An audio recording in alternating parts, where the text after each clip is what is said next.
Bueno, eh, pasa esto con los medios de comunicación, pasa con el internet también, que nos ha ocurrido esta mañana. Tuvimos una breve interrupción, pero estamos de vuelta. Francisco Alejandro nos estaba enumerando los libros que ha escrito. Probablemente quedó incompleta la información, ¿verdad? Pero al final nos estabas hablando de la saga de la libélula, que sale como consecuencia de la obtención del premio. Contanos, por favor. Sí, este es un libro que yo había escrito ya hace algunos años y que es el primer libro que corresponde a la saga del comisario Wenceslao Pérez Chanal. Es de cuentos también, ¿no? No, es una novela. Es novela. Es una novela que hice alevosamente centroamericana, porque es una novela que ocurre en casi todo el territorio centroamericano. Los personajes se desplazan por todos los países centroamericanos. Son 4 protagonistas, que uno es salvadoreño, el otro guatemalteco, el otro hondureño y un costarricense. Tal vez por lo extenso la novela no había tenido posibilidades de que fuera publicada en otras editoriales, y ahora cuando me habló Francisco Morales Santos y me dijo cuál novela, qué texto quieres publicar, entonces le dije pues este. Entonces ya salió, ya era una novela que ya tenía yo ahí guardadita. Ajá. También había sido finalista en un certamen de literatura policíaca en España. Pues le tengo mucha confianza a esta mi novela. Qué bien. Y hablando del comisario Wenceslao, este comisario, bueno, me acabo de enterar esta semana que se está haciendo una publicación como en fases. Sí, por entregas. ¿Verdad? Por entregas. Contanos de esto, por favor. Sí, desde hace un par de años primero me habló Gabriel, uno de los se me acaba de ir el apellido de Gabriel, no es posible eso. Pero la cosa es que Gabriel me habló y yo tuve me habló para que primero saliera en todo el siglo XXI, hace 2 años. A partir de que comenzaron a salir algunas novelas por entregas, luego me hablaron también en un par de portales, y precisamente hoy día otra vez en este portal que se llama República GT está saliendo, este domingo toca la 6ª entrega de una novela que se llama Si Dios me quita la vida, también protagonizada por el comisario. Eso ha sido excelente porque sí he tenido mucha gente que lo ha leído fuera del país y todo, y que está, incluso una vez me invitaron a un club de lectores que ellos leían todas las semanas la novela, y me invitaron para que hiciera una conferencia con ellos, y creo que ha sido muy buena la experiencia de publicar por entregas. Qué bien, sí, y eso nos hace recordar que en el siglo XVIII, creo yo, que empezaron, muchos autores lo hacían así, ¿verdad? En la prensa escrita aparecían fragmentos de lo que ellos... Y más bien iba sobre la marcha, me parece. Ellos estaban creando y de una vez publicando. Sí, los casos más conocidos en el siglo XIX son los de Víctor Hugo y los de Alejandro Dumas, que ellos publicaban, iban haciendo las novelas conforme iban pasando las semanas, y tenían interacciones con sus lectores, porque los lectores llegaban con ellos y les decían: miren, este personaje por favor no lo vaya a matar. Aquí en Guatemala pasó con gente como Irizarry, que publicó El Cristiano Errante por primera vez, lo publicó en Colombia. Entonces tuvo como acercamientos con los escritores, y José Mía, que también publicó en un par de periódicos que él dirigió, y que publicaba esas novelas por entregas, y la gente las coleccionaba. Es algo fabuloso. Aquí en Guatemala lo había hecho Mario Roberto Morales en los 90s, con una novela que se llama Los que se fueron por la libre, que salía todos los sábados. Y ahora pues que están saliendo mis novelas también por entregas. Interesante. Yo tuve la posibilidad de leer, qué bueno que lo publicaron el enlace ahí en Facebook, porque rápido lo capté y me puse al día, pues leí los 4 capítulos o las 4 entregas que fueron publicadas hasta el momento. Mañana entonces sale a las 5 o a las 6, las 5. Sí. Las 5. Ya que estamos hablando de lectores, muchos sostenemos que un escritor no podría ser escritor sin antes ser un lector. Y algo he sabido sobre tu vida de lector que me parece que es extraordinaria.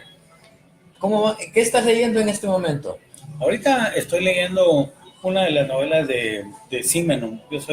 Siempre leo a Simenon constantemente. Él escribió más de 400 novelas.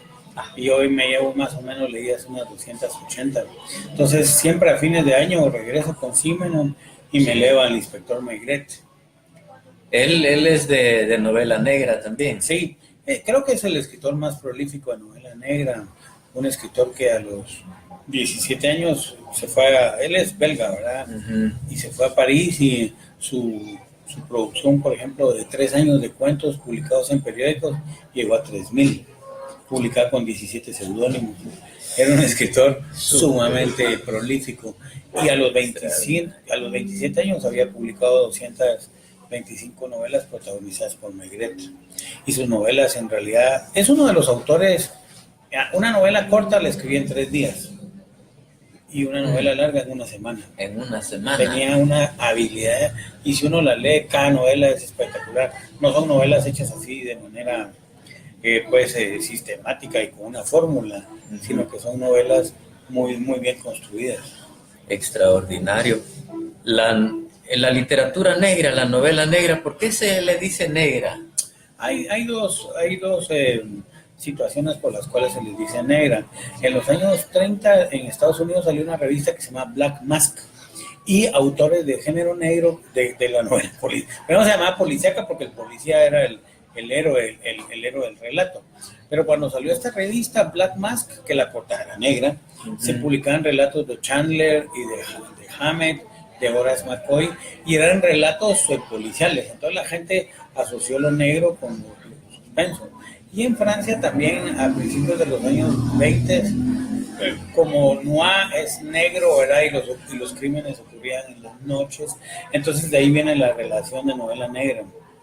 Parece la teoría más aceptable, más lógica, ¿verdad? Y razonable.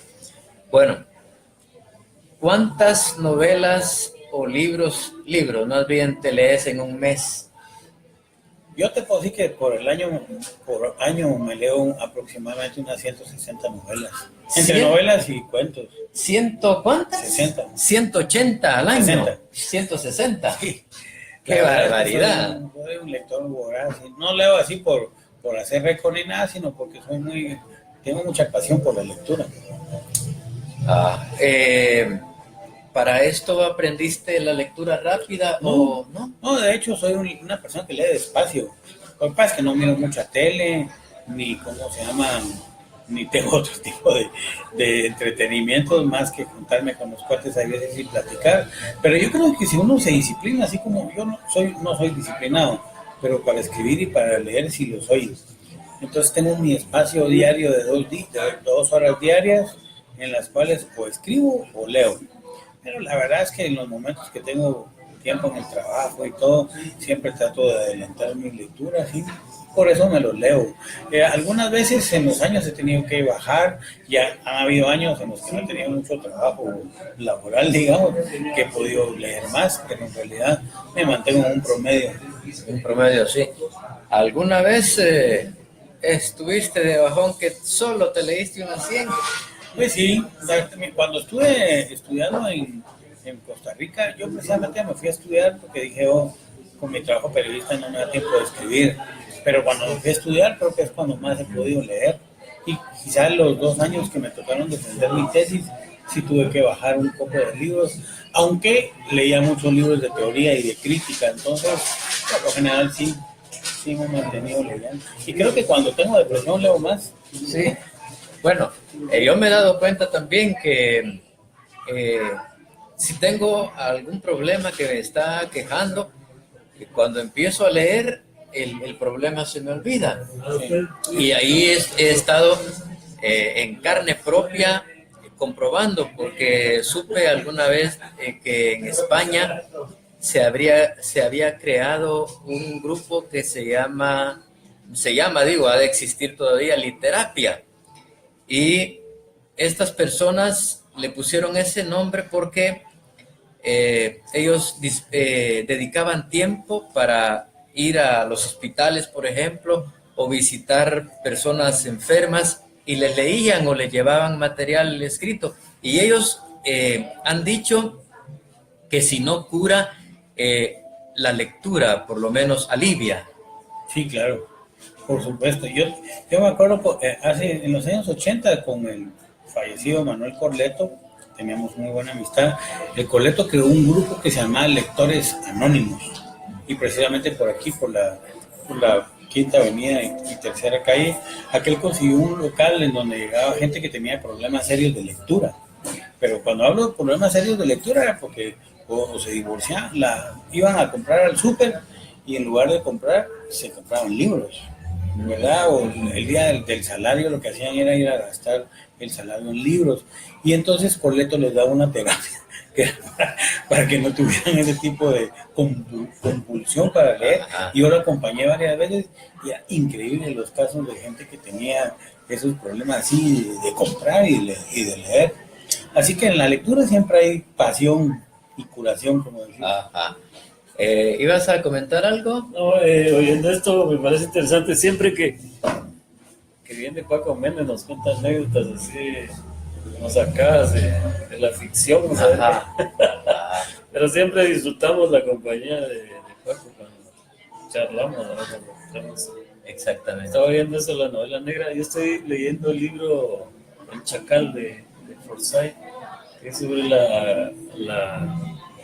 los intentos de asesinato a Charles de Gaulle, el francés, sí, en esa época convulsiva de Argelia y toda esa cuestión.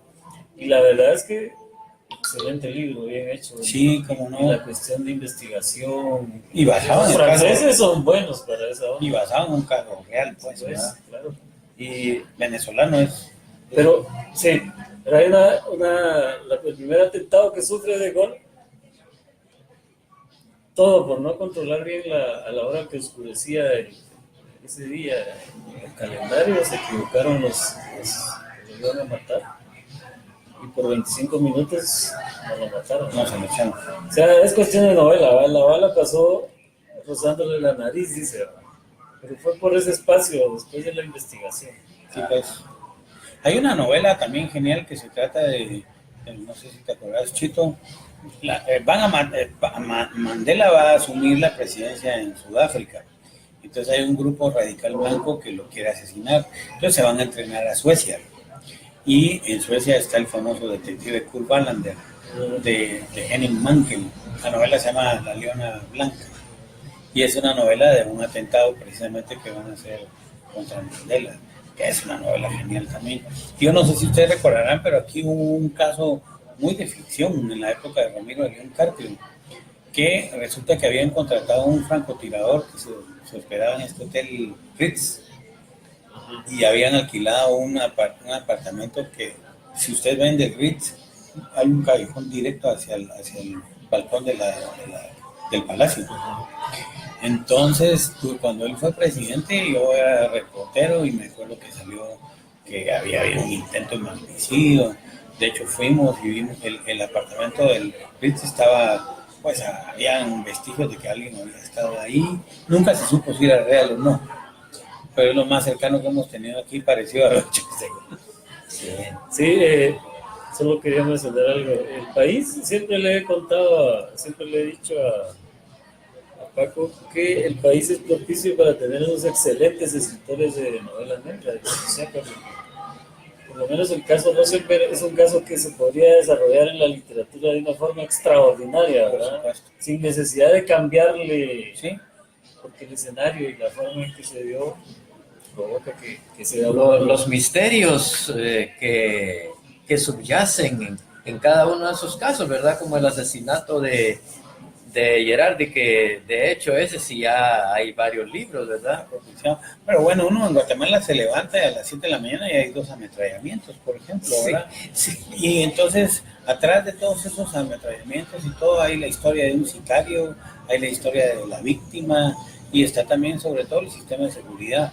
Pues en este país hay suficientes elementos, casi cada Suficientes día. indicios para, Sí, para que se realice. y cuando uno escribe novela negra, ese es el reto, porque en una novela negra uno pues trata de hacer toda la reinvención de la realidad, cuando en Guatemala siguen sumando muertos y no. Entonces, de alguna otra manera, la novela tiene que competir contra esa misma violencia que hay en la realidad, ¿no? Claro, de repente ni habría gran comercio de esos libros por el hecho de que a diario vemos en los periódicos. Sí, fíjate, Vamos, el equipo investigativo del periódico de aquellos años cuando tenía esa, me recuerdo aquel caso enfrente de la Merced de la Antigua, de aquellos gatos que les asesinaron. sí, como no. El detalle de la nota que hizo Paola Hurtado, como que hubiera sido una novela. Una historia policial. De hecho, esto que nos está pasando ahorita le pasó a los gringos en los años 60, cuando la realidad era más importante que la ficción. Habían asesinado a un presidente, pues, tenían los clavos con Vietnam, y estaba el tenor de la Guerra Fría y la carrera espacial. ¿Y qué hicieron escritores como Truman Capote y como Hemingway y Norman Mailer? Escribir la ficción, pero a través de la realidad. Este género que se llama non-fiction. O sea, las novelas como A Sangre Fría o ¿cómo se llama la otra? Norman Mailer, La Canción del Verdugo, son novelas que tomaban de la realidad, porque ellos se dieron cuenta que en realidad la ficción en ese momento no tenía como mucha relevancia. Y creo que eso pasa también mucho aquí, ¿va? Y de ahí viene esa frase que también un canal de televisión ha utilizado, ¿verdad? La realidad supera la ficción. Sí. Es que la mera verdad es que como que lo que estás diciendo, ¿verdad, Chito? Viviendo en este trajín diario, en esta Guatemala, pues como que estuviéramos leyendo esas novelas policíacas de las que estamos hablando, ¿verdad? Sí. Pues bien, estamos en Letras en Directo, conversando con Francisco Alejandro Méndez, el Premio Nacional de Literatura. Y como lector, como escritor, ¿cuáles son las horas? ¿Escoges algunas horas, dedicas algunas horas específicas en las que, no sé, la inspiración es la que te llama? ¿O cómo funciona tu...? Por lo general ando inspirado todo el día para escribir. Qué bien. De hecho, yo quisiera dedicarme solo a escribir, pero como tengo mis compromisos pues de trabajo, mis compromisos familiares y mis compromisos con mis perros, entonces realmente la hora que encuentro yo para poder escribir es de 1 a 3 de la mañana. Eso lo hago pues, periódicamente, por no decir religiosamente. Es la hora en la que todo el mundo está durmiendo en la casa, en la que ya nadie te está llamando por teléfono, ya no tenés cuestiones del trabajo. Entonces yo me puedo acostar muchas veces a las 10:30 y me levanto a la 1:45, y de 1 a 3 me dedico a escribir, sobre todo con el comisario. Cuando no, pues me pongo a leer, a las 3 me acuesto y ya en la mañana pues ya me levanto normalmente. Porque no tengo las otras horas, pues no me gusta escribir así por ratitos, sino que me gusta dedicarle un poco de tiempo en este caso al comisario, ahora que estoy terminando una novela de él. Entonces es la hora que he encontrado, me parece una hora adecuada.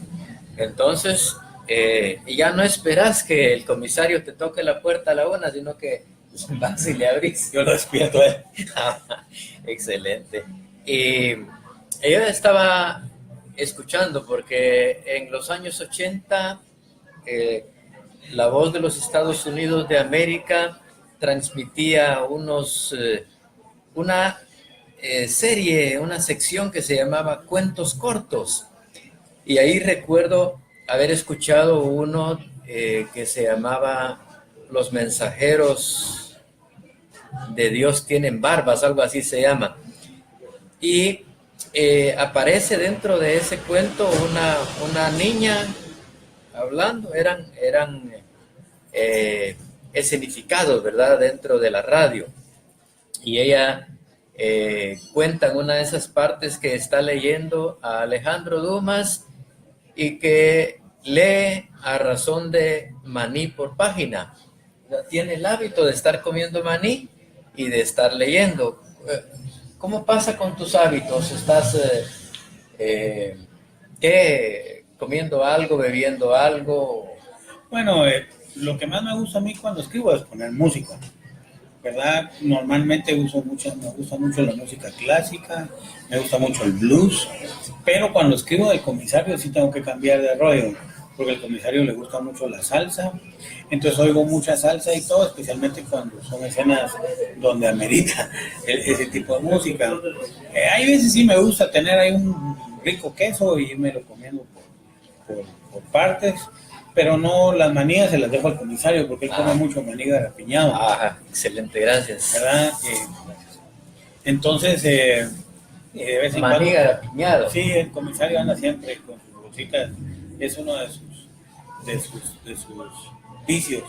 Los bocaditos. Sí, en mi caso, pues yo casi siempre, pues de repente algún rico queso, no me gusta echarme los tragos cuando escribo porque quiero estar completamente lúcido para escribir, pero si tengo por ahí un par de gaseosas o algo así, pues sí me las tomo, ¿verdad? Ajá.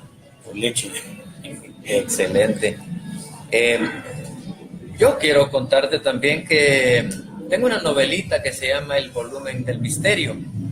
Y cabalmente me ocurrió la experiencia de que sentí la necesidad como para que me diera ritmo interno también de escuchar cierta música y escogí al grupo Enigma, que creo que es alemán, con esos temas como Mea Culpa y otros, ¿verdad? Y exactamente sentí que el ritmo que me daba la música, ese ritmo yo se lo estaba imprimiendo también a la novelita. ¿Cómo no? Sí, la música, la pintura me gusta a mí. Hay muchos de mis cuentos que están inspirados en pinturas de maestros clásicos. Entonces siempre las otras artes a uno le brindan cuestiones que complementan con la literatura, ¿verdad? Pero la música cantada no te interrumpe a la hora de estar leyendo o escribiendo. No, en realidad no, pues no me interrumpe.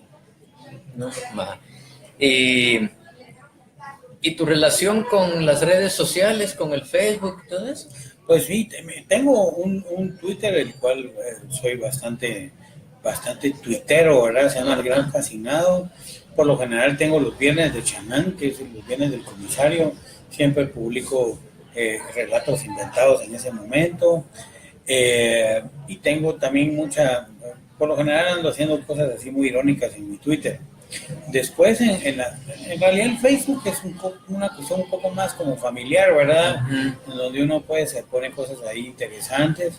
Y también uso Instagram, ¿verdad? Con mis perros muchas veces compiten aquí en Guatemala o fuera de Guate, entonces uso muchas fotos para también promover el criadero. Cuando tengo cachorros y todo, me gusta tomar muchas fotografías, y también por mi trabajo periodístico. Entonces quizás son en realidad las tres redes que utilizo seguido, ¿verdad? Twitter, el Facebook y el Instagram. Súper. ¿Tienes tu libro por ahí a la mano, Francisco? Ahorita le vamos a pedir a Chito porque no tengo. En lo que viene, pues... Yo quisiera que aprovecháramos para una breve pausa, que nos puedas leer un cuento, ¿verdad? Un cuento corto. Si no, yo alcanzo mi libro. Perdón. Mientras contamos algo por ahí. Pues invitarlos a que lean mucha literatura guatemalteca. En realidad, los guatemaltecos creo que leemos poco a la literatura guatemalteca, y creo que sí es una de las cuestiones importantes, ¿verdad? Que conozcamos a nuestros autores. No necesariamente nos tienen que gustar todos, pero la idea es conocer su literatura, porque al final son nuestras primeras referencias culturales, los autores guatemaltecos.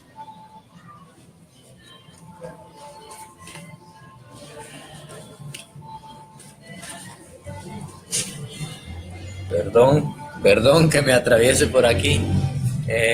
Ahí tiene Francisco Reinventario de Ficciones. A ver con qué nos vas a sorprender por ahí.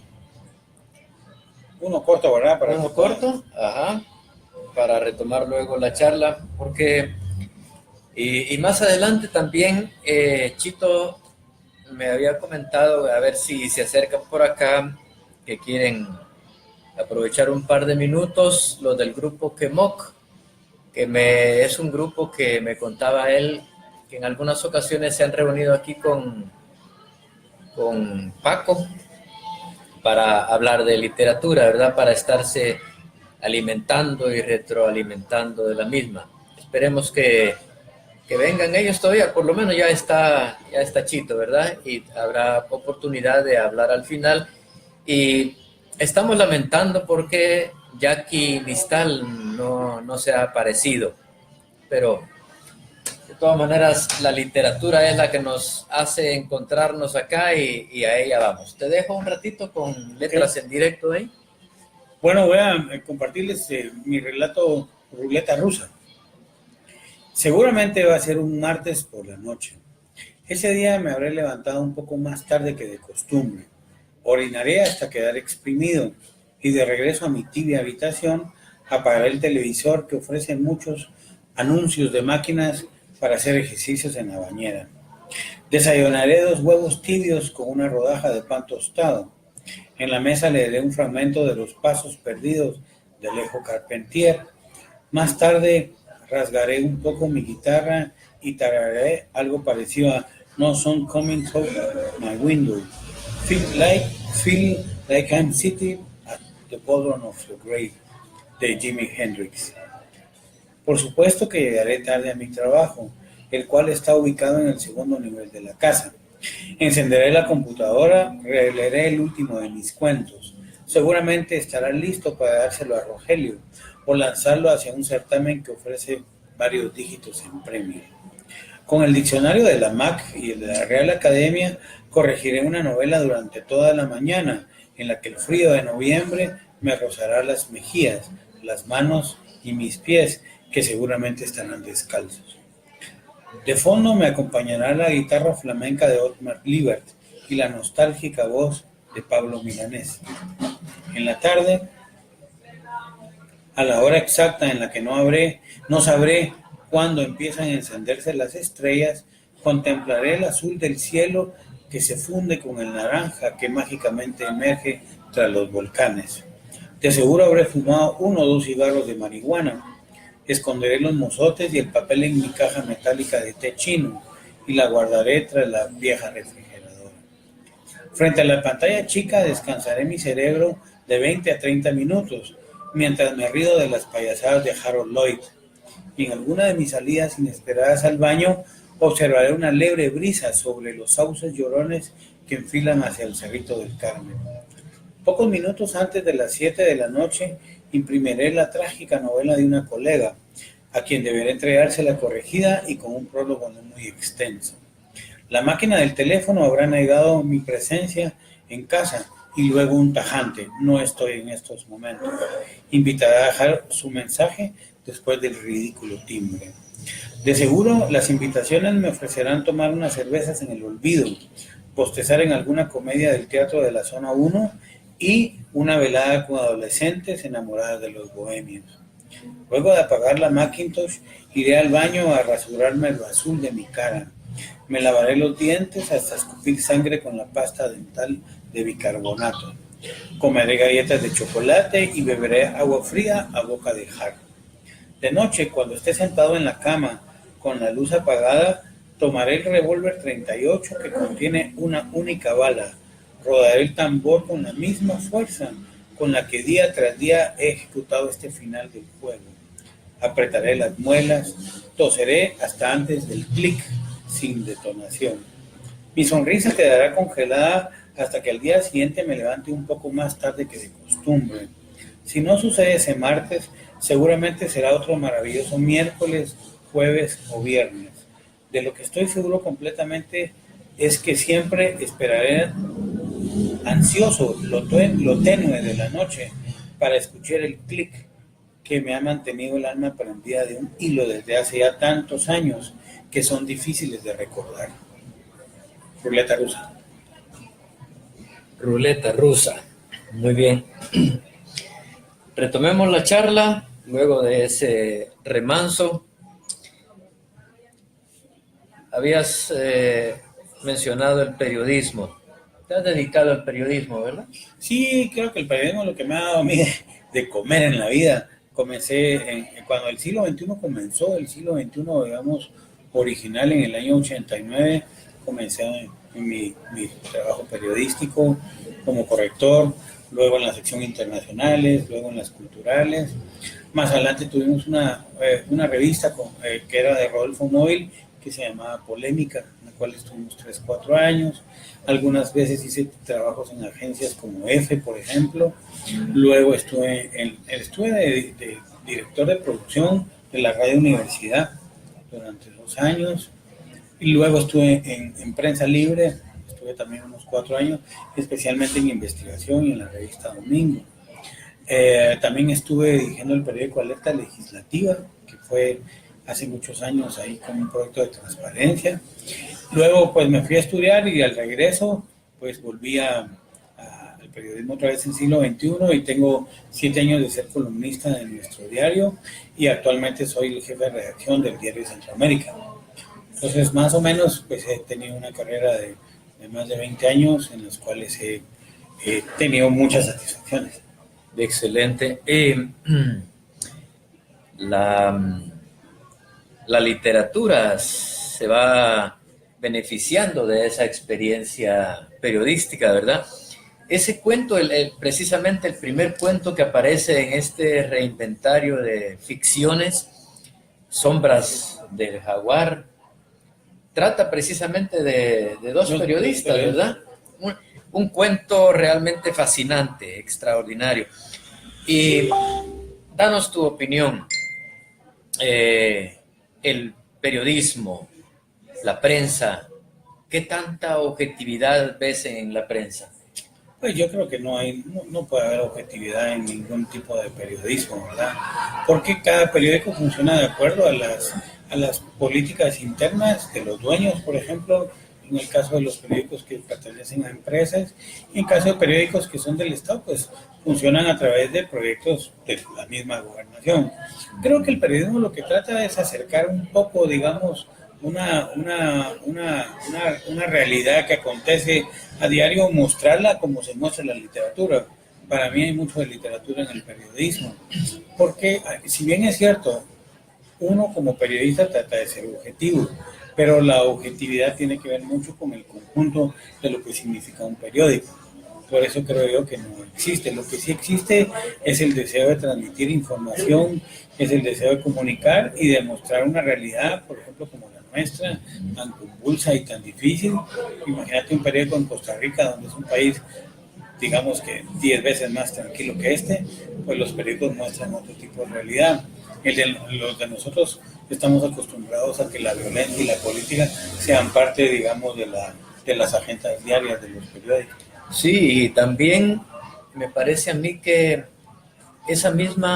la misma realidad que vive cada ciudadano y cada país hace que algún periódico se venda más, ¿verdad? Esté más tenga más demanda. Y a mí me parece que eso ocurre con nuestra Guatemala porque el amarillismo y esa violencia que se vive a diario hace que la gente esté consumiendo mucho nuestro diario.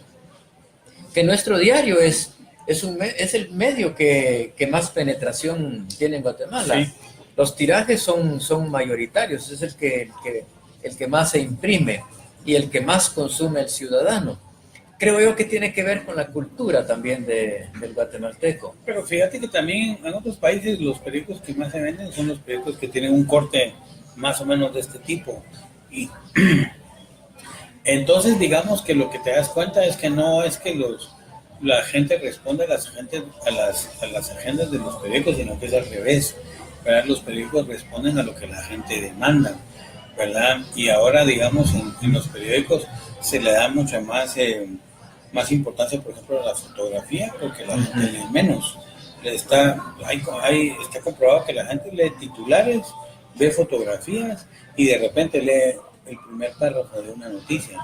Entonces a la gente digamos, poca gente la que lee reportajes, entrevistas completas. Entonces todos los periódicos en general, y si te das cuenta que es en casi toda Latinoamérica, te voy a decir que incluso en Europa, todo eso ha cambiado mucho, y sobre todo ahora con las redes sociales, que los periódicos tienen sus propias páginas y que tienen que estar actualizando y actualizando.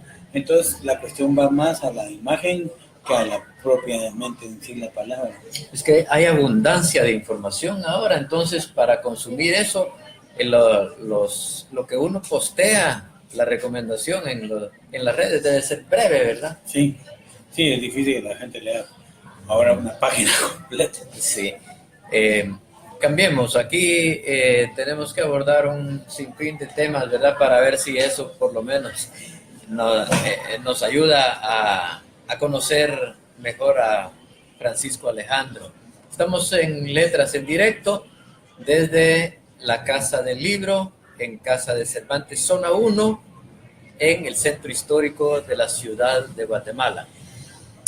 Hablemos ahora de la producción literaria, de cuánto lee el guatemalteco, qué facilidades hay de acceso para que el escritor mediano de nuestro país tenga acceso a publicar. Bueno, yo creo que hay mucho más acceso ahora que hace 20 años, ¿verdad?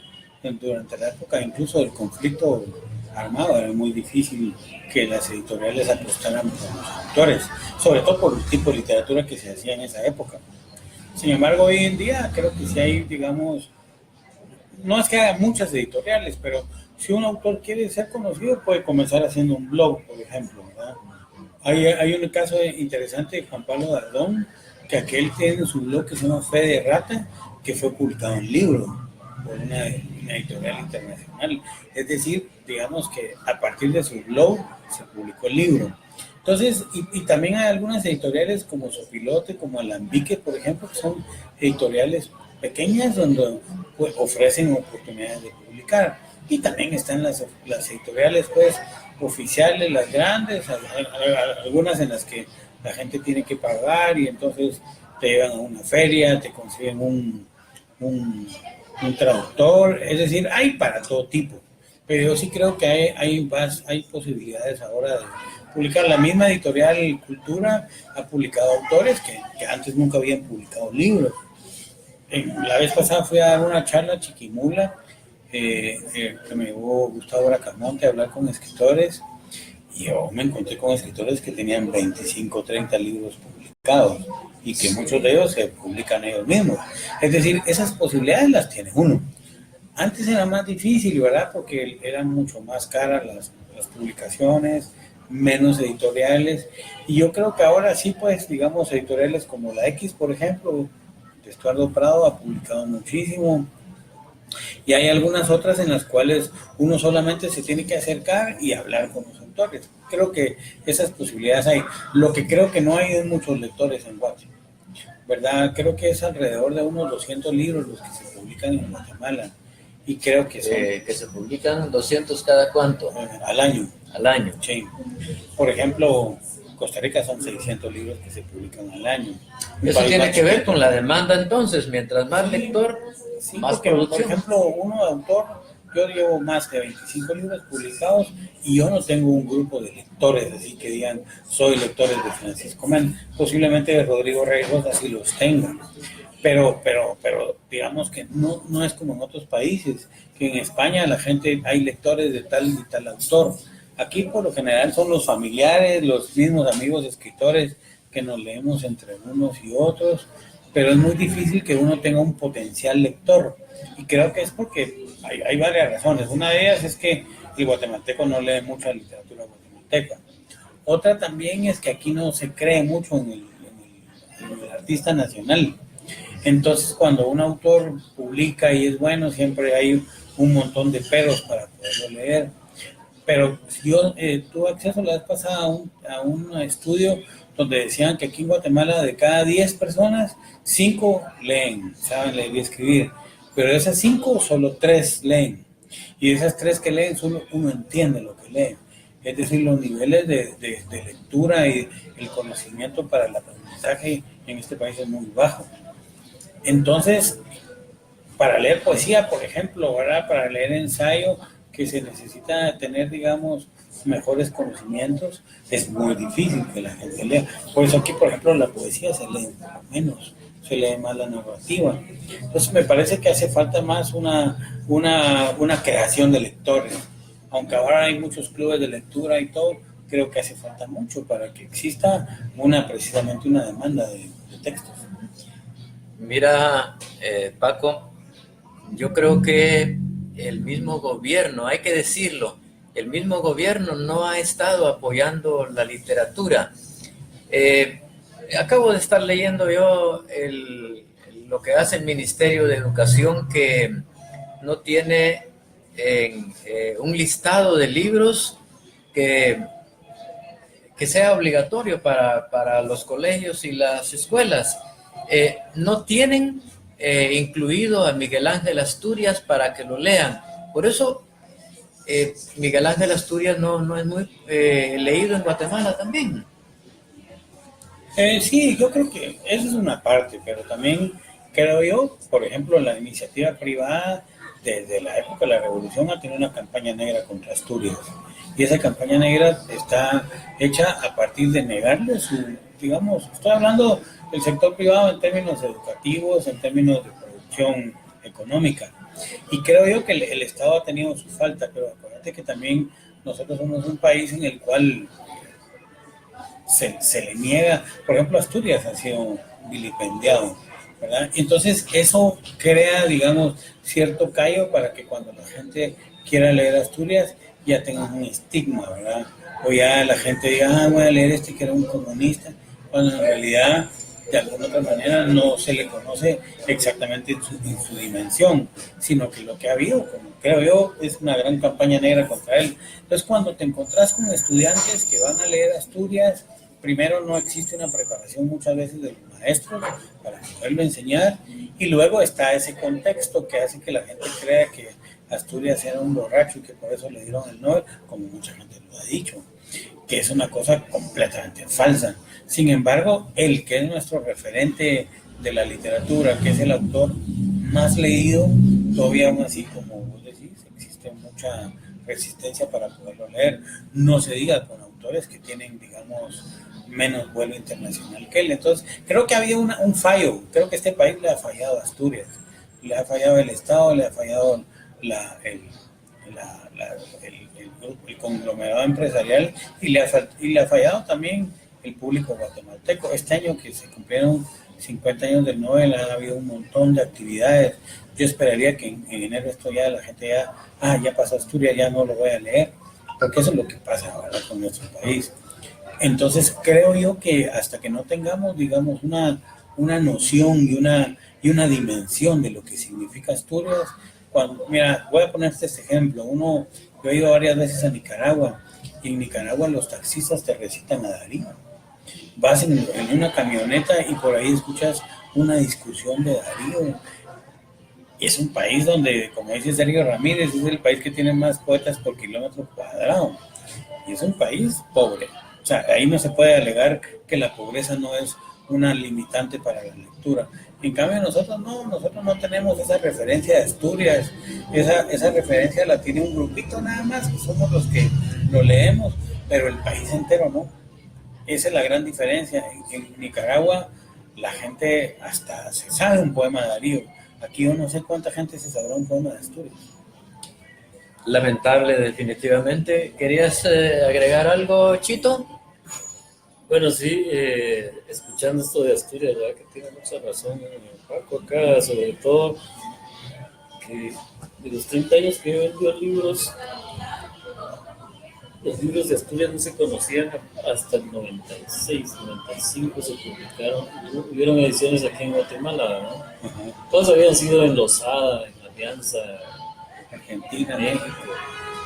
Pero era tal la como tirria que tenían programada de plano por los gobiernos dictatoriales, sobre todo su relación con el hijo, que era comandante de la Borpa, y todas esas cuestiones que marcan, ¿verdad? Sobre todo en esta sociedad guatemalteca donde uno anda metido en otros niveles, otras ideologías, rápido es atacado y negado, ¿verdad? Entonces, la obra de Asturias hasta ahora, este año, que hubieron un montón de cosas, un montón de interesantes, realmente más hubieran hecho. Yo le preguntaba a Paco Morales, ¿por qué no publicaron las obras completas de Asturias? Sí. En esos volúmenes como en El Salvador que publicó Sí. Roque Dalton, los 3 tomos de la La poesía. de la Dirección General de Publicación. Valía la pena, o aquí todos los tomos de la poesía de Torné Castillo. Sí. No hay ciertas cosas que se quedan ahí como escondidas, y más para los estudiantes que van a romper generacionalmente, no lo van a conocer. Bueno. No, pues. Vamos a Torné Castillo, había un rompimiento, y la mayoría de todos no lo conocen. O sea, no lo Y eso buscan. que es nuestro gran poeta, digamos. Entonces las dimensiones para abajo, digamos, para otro tipo de poesía es menos y menos conocida. Eso es lo terrible, ¿verdad? Eso es lo terrible porque el año pasado y pues a principios de este año estuve en París haciendo un trabajo sobre los manuscritos de Asturias. Y en Francia, cuando me preguntaban qué andaba haciendo yo y les contaba de Asturias, me decían, el señor presidente. O sea, una referencia, claro, él vivió ahí en los 60, ¿verdad? Imagínense, después de tantos años, todavía, en cambio aquí en Guatemala todavía está ese estigma tan espantoso, ¿verdad? En España, en tiempos de Franco, hubo una anécdota interesante, porque en ese país había unos censores culturales que eran los que, vamos, llegaban libros de Francisco Méndez Betts y eran propicios para que la población los leyera. O sea, tipo de censor. Entonces, está la anécdota de que tenía el de 100 años de soledad, señor presidente, el de Vargas Llosa, para ver si los ponían en la... Ya quemaron librerías, mataron libreros, fue terrible, pero cuando le llegó el turno al señor presidente, el censor, además que los censores no eran cualquier expresión, ellos leían. Entonces dice, una novela en una república dictatorial con un tirano, pero muy bien hecha y muy bien escrita. Entonces le dieron el beneplácito para que pasara a ser parte de... Pero aquí nada de eso. Aquí, pues, pero también está el hecho de que a la gente no le interesa, o sea, en general. Sí, yo creo que una forma para acercar a un público chapín sería hacer películas, hacer cómics de Asturias, ¿verdad? Hacer películas del señor presidente, de Mulacalcal, por ejemplo, ¿verdad? Porque esa es una forma, creo yo, visual que no es lo correcto, pero creo que es una forma de acercar, porque mucha gente hoy, digamos, ve más televisión que lee, ¿verdad? Ve más cine que lee, lo cual no es malo, pero sí es malo en términos de que no hay una formación literaria. Pero si hicieran películas de él, yo estoy seguro que como pasa con esa cuestión de Harry Potter y de los vampiros aquellos, que después la gente, después de ver las películas, se van a leer los libros. Eso podría ser una forma, digamos, es un gran éxito. De poder acercar la obra, ¿verdad? Pero tampoco creo que haya mucha gente interesada, lástima, en hacer películas de Asturias, o de José Mía, por ejemplo, ¿verdad? O de Gómez Carrillo, porque eso sería genial. Bien, lo que me interesaría también, estábamos en ese punto, ¿verdad? Del impulso, el apoyo a la literatura, que agregábamos algo, y también pienso yo en que ese mismo apoyo, el apoyo y el valor que se le da a la literatura también se refleja en los concursos literarios que hay, donde el premio es muy pequeño, que a veces creo yo que no sirve de gancho para que los autores intenten participar y que los motive a escribir más también. ¿Te parece? Sí, creo que digamos que mira, por un lado creo que los concursos es un incentivo para que la gente termine una obra y la mande. Pero por otro lado, pues también no hay, digamos, como en otros países, ¿verdad? Concursos de $50,000, pues, o por una novela, por un libro de cuentos. Entonces, hay uno en España que tiene 600,000 euros sí, el premio. Sí, claro. Sí, es exorbitante el premio. Sí, acá no, ¿verdad? Los premios por lo general son bastante bajos en términos económicos y sí deberían de fomentarse más, ¿verdad? De Latinoamérica, ¿quiénes, según tu criterio, son los autores más grandes actuales? En la actualidad, sin lugar a dudas, Leonardo Padura, ¿verdad? A mí me parece ser un autor cubano excepcional, no solo de novela negra, porque tiene su serie del comisario Mario Conde, pero tiene una novela que se llama El hombre que amaba a los perros, que es extraordinaria, ¿verdad? Creo que es una de las más grandes novelas que se han escrito en América Latina. También Piglia me parece un autor sumamente interesante. Hace poco descubrí a un autor, lo descubrí porque lo compré en Francia, una novela que se llama Guillermo Sacomano. Me parece un escritor formidable, Sacomano. Sobre todo me leí una novela que se llama El oficinista y es una novela que se te mete hasta los huesos, ¿verdad? Lo duro que es esa novela. Creo que autores, digamos, como Alberto Fuguet de Chile, Rodrigo Fresán también, y voy a mencionar un par de autores centroamericanos que ya están en grandes ligas desde hace rato, que Sergio Ramírez acaba de ganar el premio Cervantes.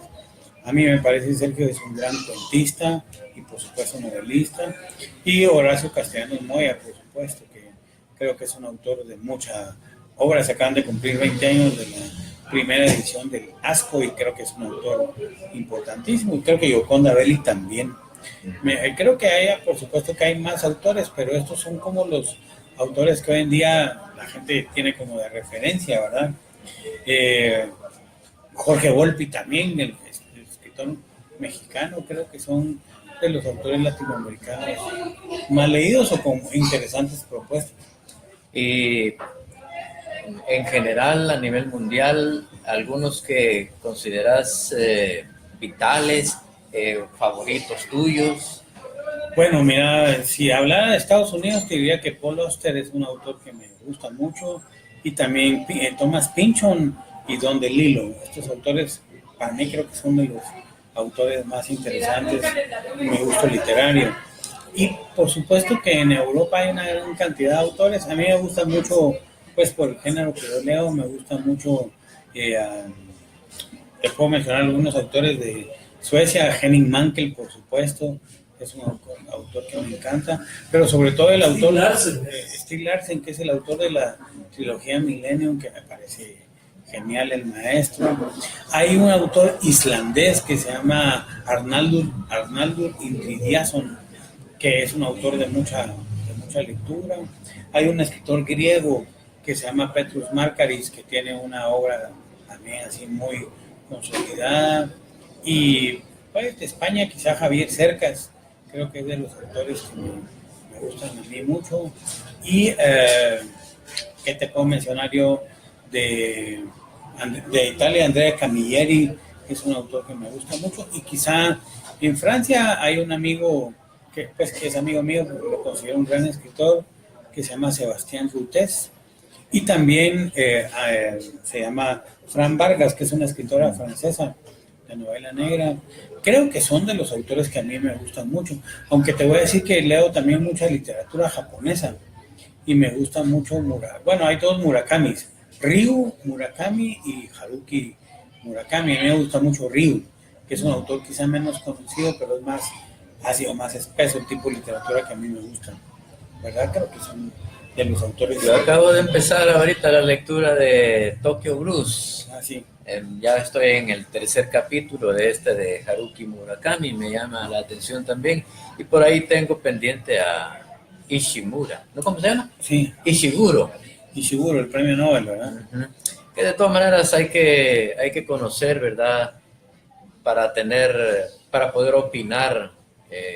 Sí, son otras literaturas que ofrecen unas cosas interesantísimas. La literatura hindú, la literatura china, es impresionante la literatura. Yo di el año pasado un curso de literatura africana en la universidad y es interesantísimo los autores que uno puede descubrir. Sí. Vamos llegando al final de esta charla con Francisco Méndez. ¿Te has sentido influenciado?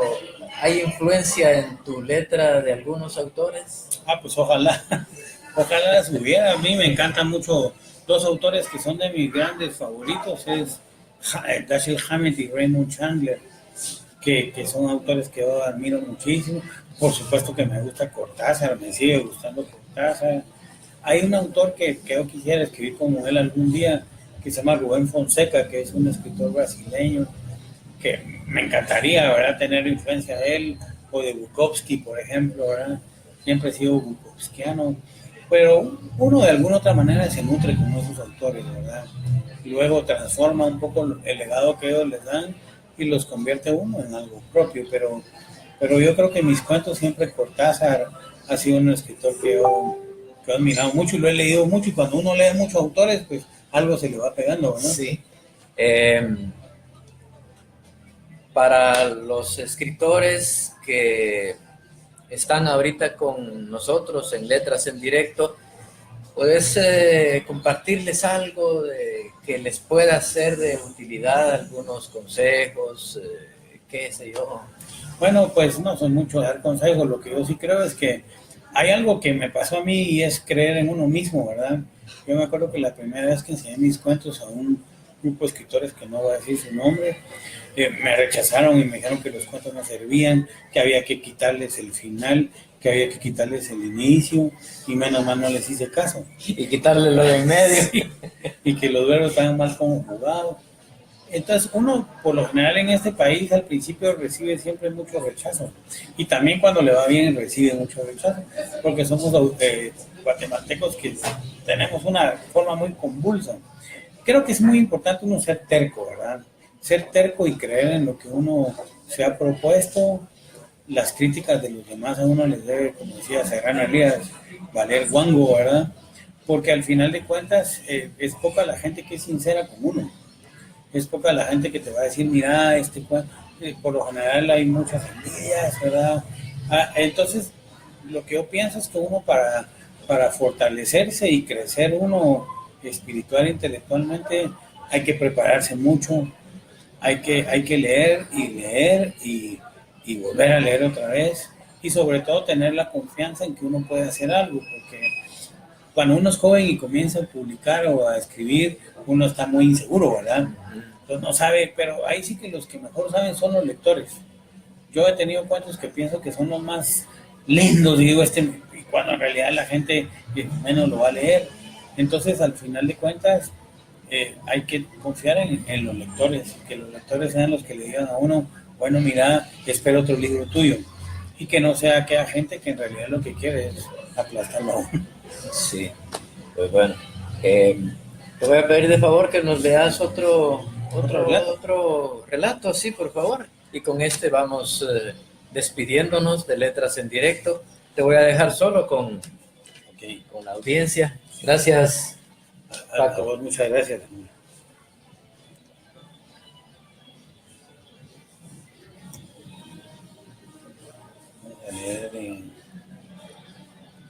Vamos a leer la segunda parte del capítulo de Ruleta Rusa. Bueno, leí hace un rato Ruleta Rusa. Este se llama capítulo final y puede ser considerada la segunda parte. Tengo que confesar que tal y como lo intuí en otro cuento, efectivamente ocurrió un martes por la noche. Aquel día me levanté más tarde de lo que usualmente acostumbraba. A tientas me dirigí al baño. Oriné hasta que quedé totalmente exprimido. Regresé a mi tibia habitación. Me burlé del maltrecho televisor que alguna vez ofreció anuncios de máquinas para hacer ejercicios en la bañera. Desayuné 2 huevos tibios con una rodaja de pan tostado. En la mesa releí el capítulo 4, miércoles 7 de junio, de Los pasos perdidos de Carpentier. Especialmente cuando Mush compra lo que pensó era el hipocampo negro de Rimbaud. Más tarde acaricié mi guitarra y toqué No Sun Coming Talking to My Window, Feel Like I'm Sitting on the Bottle of Grace, de Jimi Hendrix. En ese entonces me había quedado sin empleo. Por tal motivo alquilé la segunda planta de mi habitación a un matrimonio con 2 niños. Finalmente quedé sin computador, porque la cola de un rayo ingresó por el tomacorriente y lo destruyó al instante. Tomando en cuenta que ya no tuve herramienta alguna para producir, decidí no volver a escribir cuentos, ni a concursar en certámenes, aunque aún continuaba ofreciendo varios dígitos en premio. Ya se sabía el nombre de los ganadores 2 años antes de cada convocatoria. Tampoco escribí novelas, pues desde que publiqué la última supe que no tendría nada más que decir. Noviembre pasó desapercibido, porque tras el cansancio suceso que relataré al final, decidí no salir más a la calle. Algunos opinan que no es válido aludir a cuentos propios, pero como lo que digan los demás no es precisamente una de mis mayores preocupaciones, recurrí por eso a ruleta rusa. En esa narración contaba que ese día fumaría 1 o 2 cigarros de marihuana, realmente fueron más. Para escribir este relato tampoco he podido prescindir de fumarla. Mi caja metálica de té chino, herencia de un viaje oriental, permanece escondida dentro de la vieja refrigeradora que tiene varios años ya de no funcionar. La actual contaminación me ha impedido observar el azul del cielo de volcanes que ya no caben en el dintel de la ventana. Le resalta más el terracota de la devastación que el verde vegetación. Olvidé contar que ya no me río de las payasadas de Harold Lloyd, porque como no menciono al principio, el televisor tampoco fue víctima de la cola de un rayo. De los árboles no hablaré porque todos han desaparecido. A la avenida que conduce hacia el Cerrito del Carmen solamente le queda el nombre, mas no así una arboleda alguna. Prometí no volver a escribir ningún prólogo a textos de amigos, escritores jóvenes o consagrados, así que he rechazado ofertas de redactar alguno. También tomé la determinación de no leer más literatura. He regresado a la química, como siempre lo quise ser. Afortunadamente nadie llama por teléfono, desde que tomé la sabia decisión de donar el aparato y la línea a un asilo de ancianos. Tal parece que a los viejos les gustó la máquina contestadora que los niega en los momentos más oportunos. No estamos en estos momentos. Continúa diciendo y luego invita a dejar su mensaje después del ridículo timbre. Desde que murió Irma Yolanda, prometí no volver a ir a tomar cerveza al olvido. Del teatro estoy totalmente curado, pero de las adolescentes no. La barba me ha crecido lo suficiente como para resistir el ataque de una máquina de afeitar. He perdido los dientes, por lo que también desistí de usar algún cepillo. Durante la noche, cuando me senté en la cama y apagué la luz, volví a sostener el revólver 38 con una única bala. Rodé el tambor y me llevé el arma a las sienes. Ya no apreté las muelas ni tosí antes del ¡bam! Mi sonrisa quedó congelada hasta el día siguiente, cuando los inquilinos descubrieron mi cuerpo un poco más tarde de lo que acostumbraban a bajar todos los días. Muy bien, gracias. Para cerrar, solo hago el recordatorio que el próximo sábado va a estar acá con nosotros el poeta Gustavo Bracamonte. Hasta entonces. Gracias, Francisco. Bueno, muchas gracias.